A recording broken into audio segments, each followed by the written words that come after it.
Bien, en este plenario que estamos observando vamos a trabajar los términos más importantes y que tenemos que poner atención. Entonces, vamos a partir por profesión, que es el, el término más importante del que estamos revisando, dado que tiene una relevancia en términos de su relación con la asignatura, pues, introducción a la profesión docente. Entonces, profesión pues, tiene, según la Real Academia de la Lengua Española, tiene cuatro acepciones y nosotros nos vamos a quedar con empleo, facultad u oficio que alguien ejerce y por el que recibe una retribución. Por tanto, es importante tomar en cuenta acá que los profesores no ganamos un salario como puede ser el equivalente al sueldo que gane cualquier otra persona de cualquier otra profesión. Al mismo modo como los médicos, nosotros los profesores ganamos eh, un honorario. El honorario equivale a la cantidad de dinero que alguien debería pagar por algo tan importante como salvarle la vida. O sea, uno no tiene plata suficiente para pagarle a un médico por salvarle la vida. Al mismo modo, uno no tiene plata suficiente como para efectivamente pagarle porque alguien eduque a nuestros hijos.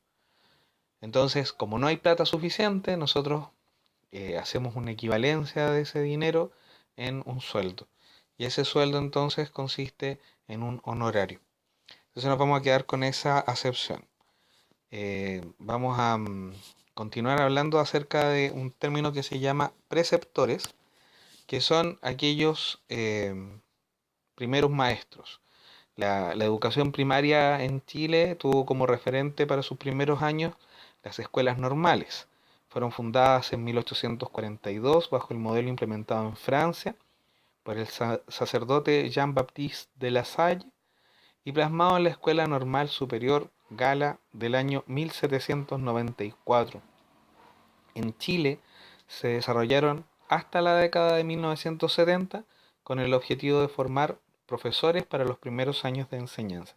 Es decir, ellos no iban a la universidad, sino que iban a esta escuela normal, que era una equivalencia como a estudiar, salir de cuarto medio, digamos ahora, y entonces pasaban a enseñar de inmediato, normalmente en lugares bien remotos y rurales. Cuando estaba en la presidencia de Chile Manuel Bulnes y cuando don Manuel Montt era ministro de Justicia e Instrucción Pública por decreto, en el año 1842, el 18 de enero, se creó la Escuela Normal de Preceptores, la que abrió sus puertas en Santiago el 14 de junio de ese mismo año. Y el primer director fue Domingo Faustino Sarmiento. Ahí pueden ver una foto de estos primeros profesores.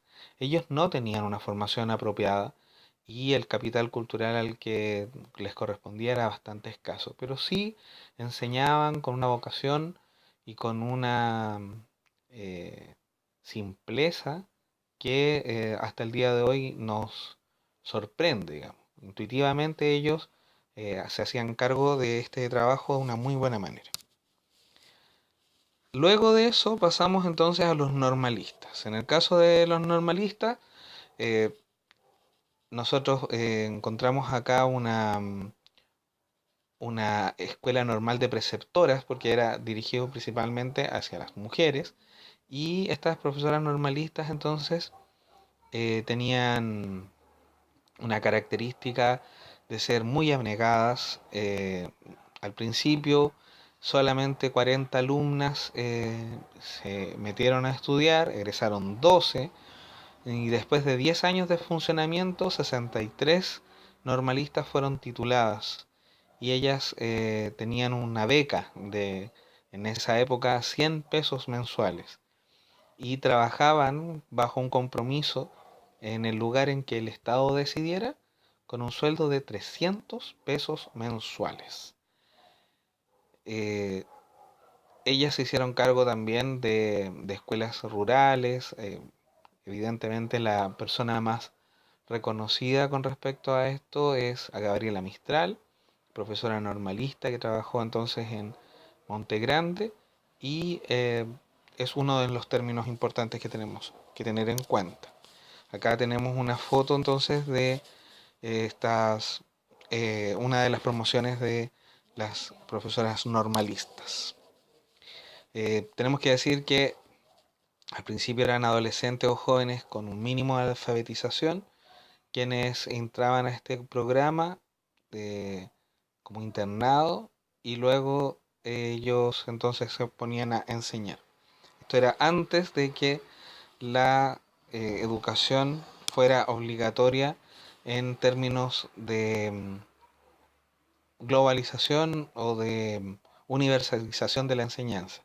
Recién en 1860 se aseguró la ley de instrucción primaria y de ahí entonces hasta 1885 se empezaron a masificar las escuelas y en 1920 el Parlamento la aprueba.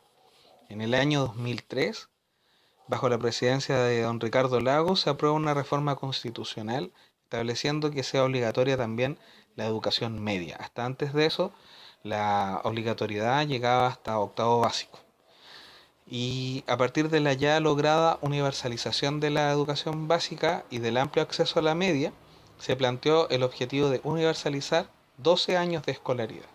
De esta manera se extiende esta obligatoriedad de 8 a 12 años y se pretende llegar a un 100% de alfabetización de la población.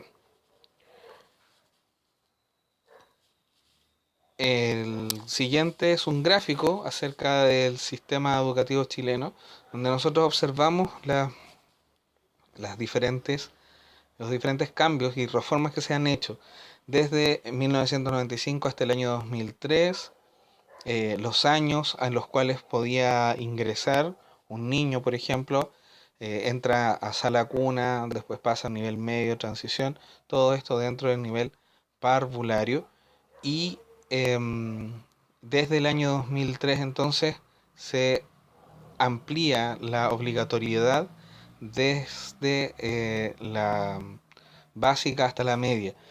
Y lo que está en veremos en un proyecto es que además estos primeros años de educación parvularia sean también obligatorios.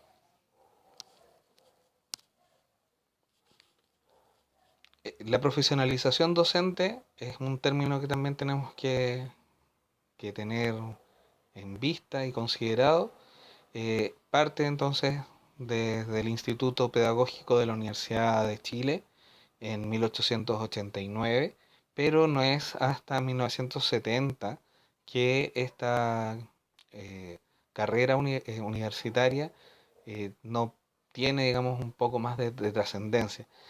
Recién en esos años es que nosotros podemos efectivamente pensar en el docente universitario como un profesional igual que cualquier otro profesional. Hasta antes de eso, el instituto pedagógico no le había dado la calidad, no tenían, ellos no salían egresados con una licenciatura. Entonces, eh, perdía, digamos, un poco de calidad, de la calidad que nosotros debemos reconocerle a los profesores en el día de hoy. Y con esto terminamos entonces este primer plenario.